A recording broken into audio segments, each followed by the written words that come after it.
Bonjour tout le monde.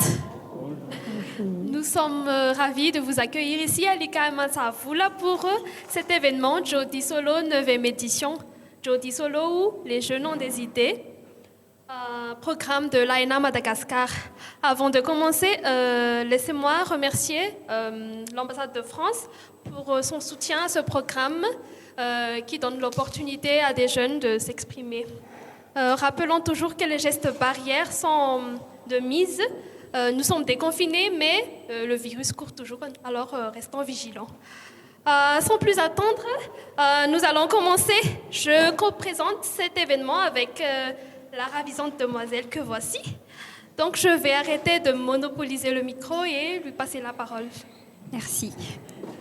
Okay, so we're going to start with this young lady who is going to talk about the competitive spirit and success. She's actually a law student at the University of Antananarivo and also the president of the FDSP English Club. She is a lady who is very devoted to succeed in her life, and her wish is to motivate young people in what they do and to help them reach their goal by changing their set of view, because according to her, success is just a state of mind. Ladies and gentlemen, please welcome Raika Ranjanatwanch.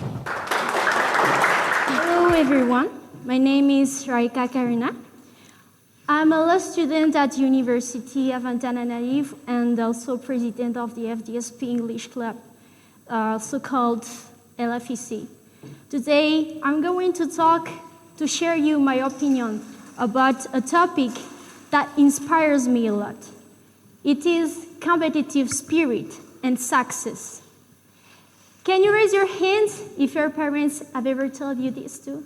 Please. Something like, jereva any kuzinanao, jereva any zokinao, efa aiza sy aiza ianao mbola eo ihany. Motivating, right?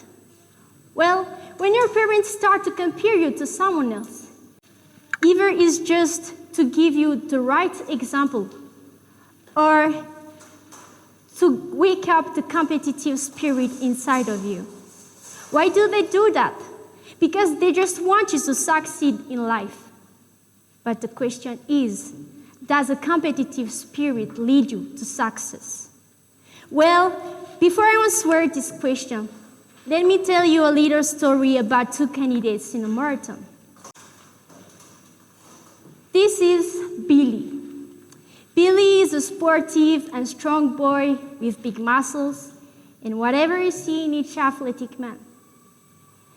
He desires the victory and to be the best. He wishes to finish the race at first. And this is John. John is the extreme opposite of Billy. He doesn't have a very healthy body like Billy, unfortunately. He's asthmatic. That means he has a lot of difficulty to breathe when he makes some physical efforts. Anyway, he decided to participate to the marathon, to surpass himself and to look how far he can go. So, after only 2 miles, he was already out of breath. He took a pause, so he was in a lower rank then, but he didn't care. He didn't care. He just regained the race when he was getting well. And then his lungs were aching too much that he had to stop again. But he said, I can't do it. So he continued. However, his side, Billy was also getting tired. He was getting tired, so he slowed down and the other candidates outraced him. He didn't like that. So he accelerated. He accelerated and recovered his position. Well, his legs were getting to hurt too. So he slowed down again, and one more time. He accelerated and recovered his position. He speeded up to such an extent that he had beaten his own record. At the end of the marathon, Billy finished in third position. But he was so disappointed. He was so disappointed. He looked at the guy who's in the first position with a sight full of regret and sadness. A long moment later, John appeared, marking the end of this marathon. Marking the end of this marathon because he was the last one. However, you'll be surprised if I say that this last one looked so happy. He was satisfied of his achievement. He was satisfied. He was proud of his progress. So does a competitive spirit lead you to success? Maybe. Sure, it does. But it won't bring you happiness in your life if you always compare yourself to the others. Because you don't look at your own progress. You don't see your wonderful performance. So that you forget how lucky you are. To conclude, move at your own rhythm. Move at your own rhythm. Be competitive, but stop comparing yourself to your family or your friends. Because you always search for the perfection, being the best, always. That was my presentation. Thank you very much for that. We thank you, Raika, for your motivational speech. Nous allons tout de suite enchaîner avec le prochain intervenant. Il s'appelle Harvouni Anjiambelu. Il est étudiant en sciences politiques et champion d'éloquence 2021 par l'Institut d'études politiques de Madagascar. Il a pour objectif d'influencer les jeunes à prendre leurs responsabilités envers le pays. Pour lui, aimer son pays, c'est agir pour son pays. Son thème s'intitule « Les jeunes Malagasy, citoyens patriotes ». Accueillons-le avec les applaudissements, s'il vous plaît. La première des vertus est le dévouement à la patrie. Ce proverbe, j'aimerais tant le faire passer à tous les jeunes Malagasy, voire tout le peuple Malagasy. Je prends la parole en ce jour en abordant un thème qui nous concerne tous. Non pas pour faire la morale, mais tout simplement car c'est mon droit et surtout un devoir. Je suis Anjiambelu Harvouni et je vais vous parler de la citoyenneté et du patriotisme chez les jeunes malgaches. La citoyenneté, brièvement, c'est l'ensemble des droits et du devoir. C'est participer à la vie politique, sociale ou civile du pays.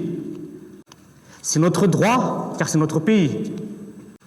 Et c'est notre devoir en tant que Malagasy.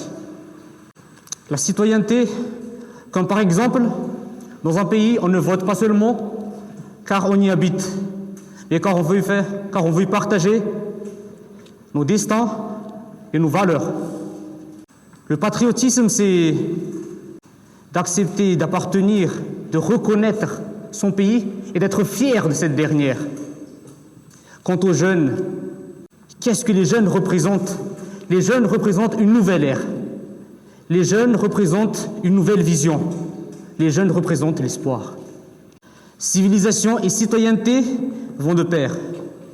Et c'est de cette civilisation dont nous avons besoin pour mettre fin aux différentes violences, aux harcèlements, aux agressions, que ce soit sur les réseaux sociaux ou dans nos rues. Les agressions, les harcèlements sur le physique d'une personne. Les harcèlements sur les origines d'une personne, sur ses choix de vie, sur son style de vie. Et c'est à cause de cela que nombreux ne se sentent plus à l'aise dans leur propre pays, que nombreux ont peur de s'exprimer. Aussi triste que cela puisse paraître, c'est à cause de cela que beaucoup ne s'investissent pas à Madagascar, que beaucoup adoptent une culture étrangère, que beaucoup veulent quitter le pays, que beaucoup s'en foutent complètement de la vie politique, sociale ou civile à Madagascar. Madagascar a besoin d'une civilisation et de la citoyenneté. Et c'est la jeunesse malgache qui doit incarner cela. Et je vous le dis, être Malagasy, c'est une chance. Quel que soit nous soyons, nous portons tous dans notre cœur de l'amour pour notre cher et tendre pays. Nous avons un Madagascar nouveau à construire. Nous sommes jeunes, nous avons la vie devant nous, et ce pays est la nôtre. Crier de joie sur un but de Carolus, mais quelle joie ça procure, mesdames et messieurs, voir le drapeau malgache briller au niveau international. C'est que de la fierté. Et c'est fou, comme ça réchauffe le cœur. Je crois en mon pays, et je crois aux jeunes malagasy. On incite beaucoup les jeunes malagasy à prendre ses responsabilités, mais avant cela, il faudrait les laisser libres. Car on représente une nouvelle ère, une nouvelle génération, un nouveau peuple malagasy. Et nous allons engendrer sans doute un nouveau Madagascar qui sera bien meilleur. N'ayez pas peur, n'ayez jamais peur d'agir pour la patrie. Ayez confiance en vous, ayez confiance en cette patrie. Portons constamment dans nos cœurs le drapeau malgache, où que nous soyons. Car avant toute chose, nous sommes malagasy. Nous devons agir, car aimer son pays, c'est agir pour son pays. Madagascar nous a donné tant de choses que je ne pourrais énumérer, tellement il y en a. Mais la moindre des choses, c'est d'être redevable. Ne commettons jamais l'erreur de quitter notre pays pour un autre. Rendons-la notre meilleure, comme elle le mérite d'être. Mesdames et messieurs, chers compatriotes, je vous remercie. Donc merci Ndjiambel pour cette belle intervention sur la citoyenneté et le patriotisme. Andjany mpandrianjara manaraka isika izy dia nivoaka tao amin'ny sapapampianarana agronomie teny Ankatso. Ny tena faniriany dia ny androsoany malagasy miainga amin'ny fiovan'ny toesain'ny tsirairay. Ny tanjonony dia ny antonga sainan'ny malagasy fa avy amintsika ihany no ampandroso ny firenena fa tsy tokony hiankina amin'ny any ivelany foana. Izay no velabelarina ato anatin'ny tilo-hevitra manaraka ity fanjifana ny vokatra malagasy hiadiana amin'ny krisy. Tomboko lasy tomboko vavy ndeha ho raisitsika mitehaka mafy be Rudy Rakotoary Manana.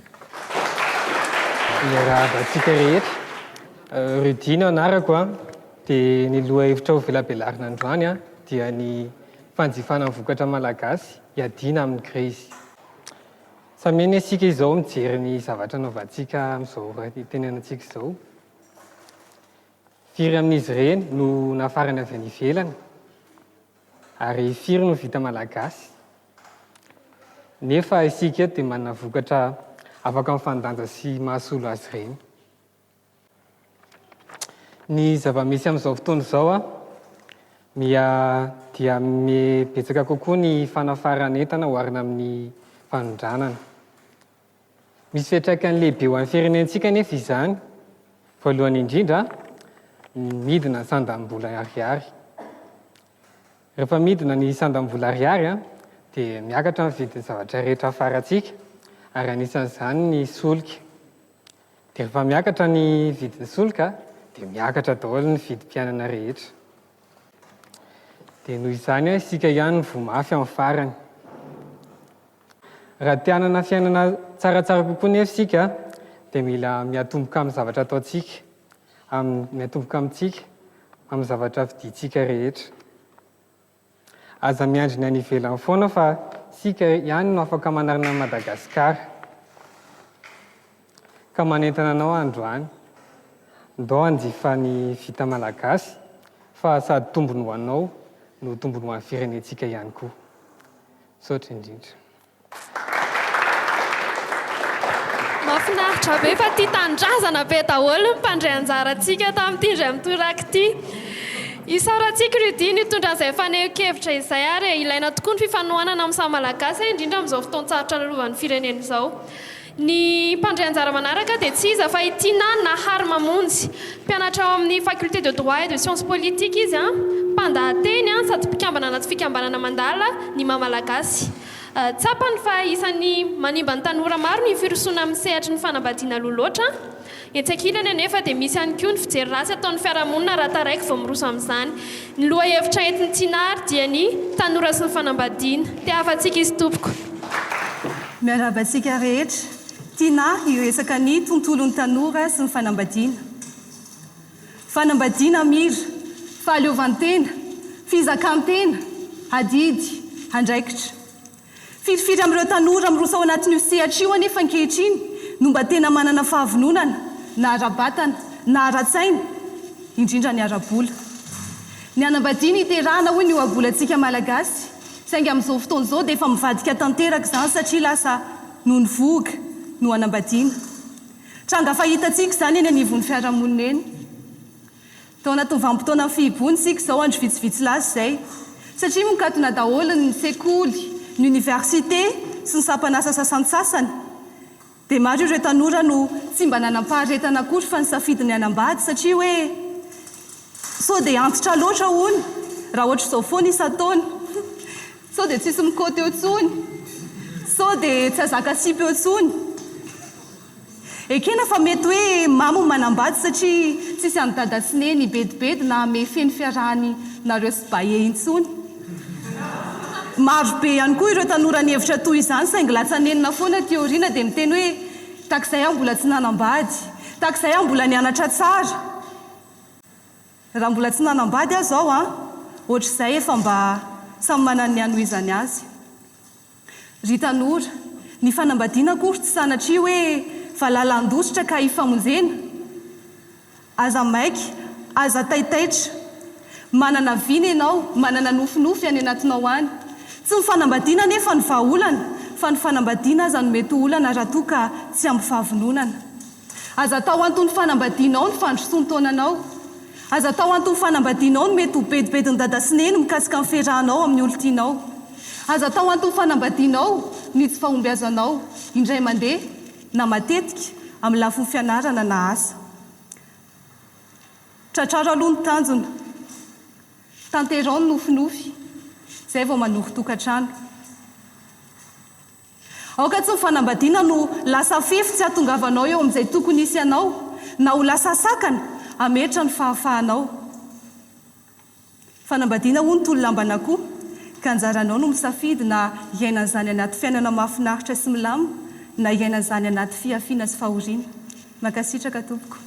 Mankasitraka ny tsinantsika tamin'izay famelabelarana mahakasika ny tanora sy ny fanambadiana izay.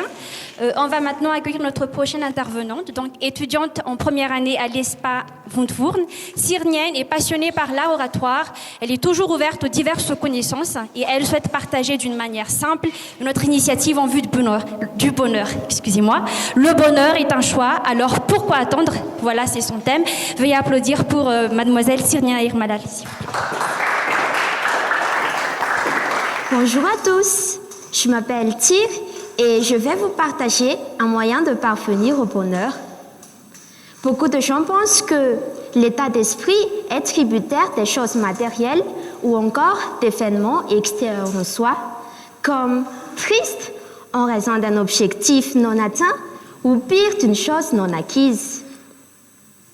Par conséquent, l'insatisfaction de ce que l'on possède ou de la place que l'on occupe nous emprisonne dans une tristesse et une dépression parfois semblant insondables. Permettez-moi de prendre comme référence l'histoire de l'optimiste qui possède une échelle. Lorsqu'on lui a volé ses échelons, au lieu de se dire « On m'a volé mes échelons », il a dit « Ça tombe bien car j'ai eu une paire d'échasses ». Et un jour, il a perdu une échasse, mais au lieu de se dire « J'ai perdu une échasse », il a dit « Tiens, et si je faisais du saut à la perche ?» De tout ce qu'il y a à retenir dans cette histoire, c'est la capacité de notre ami à s'adapter à toutes les situations et qui, en passant, demeure sa clé du bonheur. En d'autres termes, il a vu une opportunité dans tout ce qu'il a fait au lieu de s'apitoyer sur son sort. Ainsi, devenir heureux n'est pas un objectif inatteignable, encore moins une substance injectable. Bien au contraire, le bonheur est en nous. Nous sommes un avec le bonheur. Notre état d'esprit est tributaire de nos choix personnels et non des circonstances. Il est vrai que nous ne sommes pas maîtres des circonstances. Néanmoins, nous avons l'immense pouvoir de choisir comment nous allons réagir. Faisons donc le bon. Faisons preuve de gratitude à notre vie en appréciant ce que l'on est et ce que l'on a.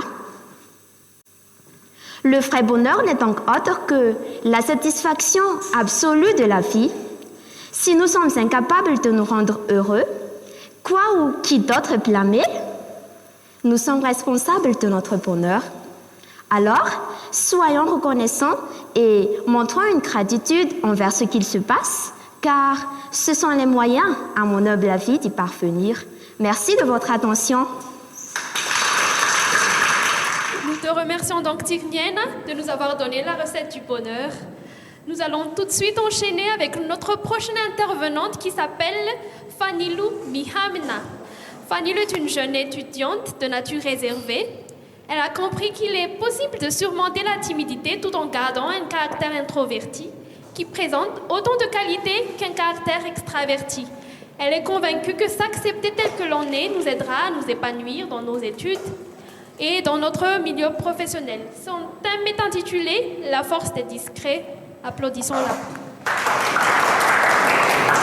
Bonjour à tous. Certains d'entre nous ont été au moins traités une fois d'asocial, de miavne. On était intimidés face à ces personnes qui parlaient beaucoup et fort. On se cachait lorsque le prof cherchait un volontaire ou bien on trouvait des excuses pour annuler nos sorties parce qu'on voulait simplement lire un bon livre à la maison. Eh bien, ce sont des expériences assez difficiles que les introvertis vivent au quotidien et c'est normal parce que la société leur met beaucoup de pression. Mais sachez que la vie d'un introverti ne se résume pas à ça et il est tout à fait possible de bien vivre avec et d'accomplir des choses. Je suis Fanny, introvertie, et je vais vous parler de la force des discrets. Il s'agit en fait d'un ouvrage écrit par Susan Cain, elle-même introvertie et qui a aidé beaucoup de personnes et que j'aimerais partager avec vous aujourd'hui. Mais d'abord, qu'est-ce qu'être introverti? Eh bien, les introvertis sont des personnes orientées vers leur monde intérieur et ont besoin de moins de stimulation que les extravertis qui, eux, sont orientés vers leur monde extérieur. Les introvertis aiment la concentration et la réflexion, tandis que les extravertis préfèrent plutôt l'action et l'adrénaline. C'est ce que l'auteur qualifie comme le nord et le sud du tempérament. Et retenez qu'un introverti n'est pas forcément timide, pas plus qu'un extraverti. Le plus important, c'est que les introvertis ont de grandes qualités qui peuvent faire leur grande force lorsqu'elles sont bien exploitées. D'abord, ils ont une forte capacité d'écoute. Des études menées par une psychothérapeute américaine ont montré que les hypersensibles sont à 70% des introvertis, ce qui fait que ces personnes-là ont une forte empathie pour leurs prochains et remarquent des détails que les autres ne voient pas. C'est pour cela que les introvertis aussi sont souvent de bons conseillers grâce à cette forte capacité d'écoute. Ensuite, les introvertis peuvent faire preuve d'un grand calme face à des situations compliquées. Susan Cain y raconte comment elle a réussi à apaiser une négociation très enflammée seulement grâce à son calme. Une autre grande qualité des introvertis est la persuasion par la douceur. Eh bien, on a tendance à suivre les idées des extravertis parce qu'ils sont très sûrs d'eux. Mais les introvertis ont également de très bonnes idées parce qu'ils prennent souvent beaucoup plus de temps à préparer et à réfléchir avant de proposer leurs idées. Eh bien, Candy était le parfait exemple d'un introverti qui a réussi à conquérir le pouvoir par la douceur. Il était timide et sa vie n'était faite que de concessions et de soumissions, mais au final, ses idées ont fini par triompher. Et enfin, les introvertis peuvent faire de très bons leaders. Grâce à leur sensibilité, ils favorisent le développement de leur entreprise en faisant participer les associés et les subordonnés aux décisions, ainsi qu'à encourager leur initiative. Mais tout cela, c'est pour dire que les introvertis et les extravertis ont des caractères complémentaires. Un extraverti a parfois besoin d'un introverti pour le canaliser, tout comme un introverti a besoin d'un extraverti pour l'aider à sortir de sa zone de confort de temps en temps.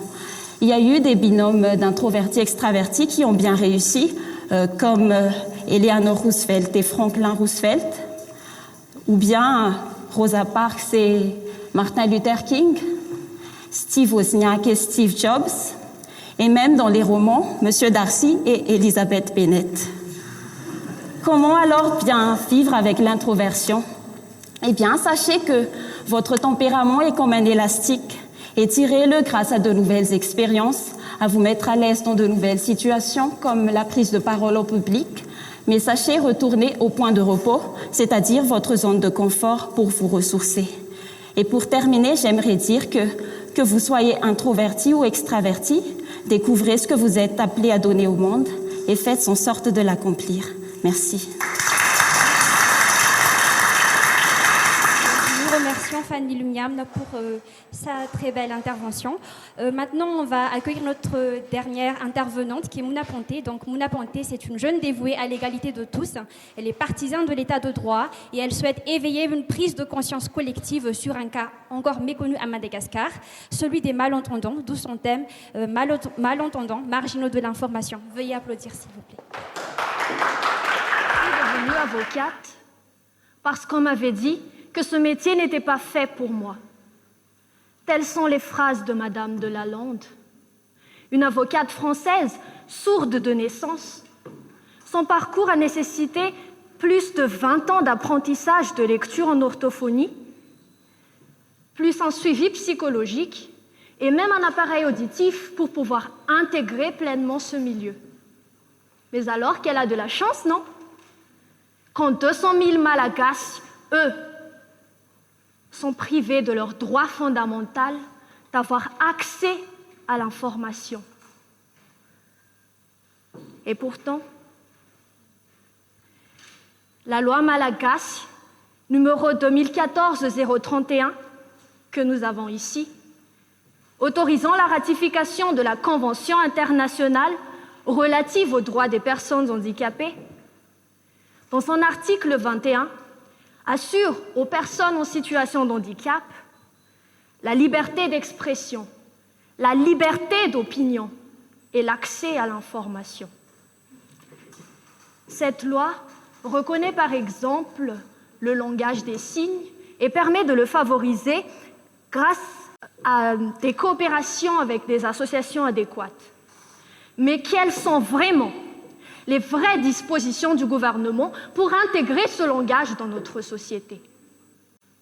Article 21 de la loi 2014-031. Les États partis dans l'alinéa 2 acceptent et facilitent le recours par les personnes handicapées pour leur démarche officielle à la langue des signes. Mais sachant qu'en 2019, selon la Fédération des sourds à Madagascar, 1500 sur ces 200 000 malentendants seulement savent parler et écrire, soit 99% d'entre eux. Il n'existe que 6 écoles pour sourds et malentendants dans tout le pays. Et on n'a pas encore les moyens d'avoir des universités. 4 malentendants ont eu leur bac en 2014. Mais avec le caractère fondamental des matières apprises, on le connaît tous. Malgré leur diplôme, ils ne connaissent même pas leurs droits. Comment intégrer ces jeunes dans la vie politique malagasy en leur facilitant des procédures judiciaires qui leur sont totalement méconnues? Qu'est-ce qu'un recours? Quelles sont les démarches officielles? Nous mettons en place des dispositions pour faciliter l'accessibilité des malentendants et des handicapés au tribunal, sans faire aucune campagne de sensibilisation. Le gouvernement doit rendre ce droit effectif, faire connaître aux malentendants leur droit d'être informés des renseignements publics, leur expliquer les procédures à suivre, le droit de gratuité sur toutes les démarches et les éventualités de recours au tribunal. Mais le rôle n'est pas seulement fixé qu'au gouvernement, car dans l'alinéa 4 de cette même loi, on encourage les médias à rendre leurs services accessibles aux personnes en situation de handicap. Et avec le nombre croissant des chaînes télévisées à Madagascar, seule la TVM a recours à des interprètes pour les minutes info. Ils ne disposent que d'une zone prédéfinie qui n'atteint même pas la moitié de l'écran. Et il faut savoir, mesdames et messieurs, que les sourds et les malentendants, la plupart d'entre eux, sont victimes de la maladie du Cher, qui rétrécit leur champ de vision. Nos médias doivent prendre en compte de toutes ces données et vulgariser beaucoup plus les sous-titrages, afin que ces jeunes aussi puissent avoir une ouverture d'esprit et être valorisés, que leurs sentiments soient valorisés. Notre société tarit le rêve de ces jeunes en les limitant à des « je veux juste ne pas être un fardeau ». L'inclusion des malentendants dans la vie sociétale malagasy demeure toujours en une presque réalité, faute de moyens, faute d'investissement, faute de porte-parole. Certes, l'éducation est encore une lointaine perspective pour ces jeunes, mais l'information est à portée de main. Et il est le devoir de tout citoyen informé, du gouvernement, des associations privées ou publiques, de rendre effectif ce droit réanimateur qu'est le droit de l'accès à l'information. Nous avons toujours l'habitude de croire qu'une transparence garantira du jour au lendemain une vraie démocratie participative. Et on finit par oublier la source véritable du problème. Agatha Christie dit « Un peuple de moutons finit par engendrer un gouvernement de loups. Là réside le champ de la bonne gouvernance. Un peuple informé, en plein garantie de son droit de savoir. » Pour terminer, je dirais, qui sont ces Malagasy? Qui est ce peuple? Nous sommes 26 956 000 Malagasy et 1,8 million de personnes en handicap y compris. Misocha Bezak.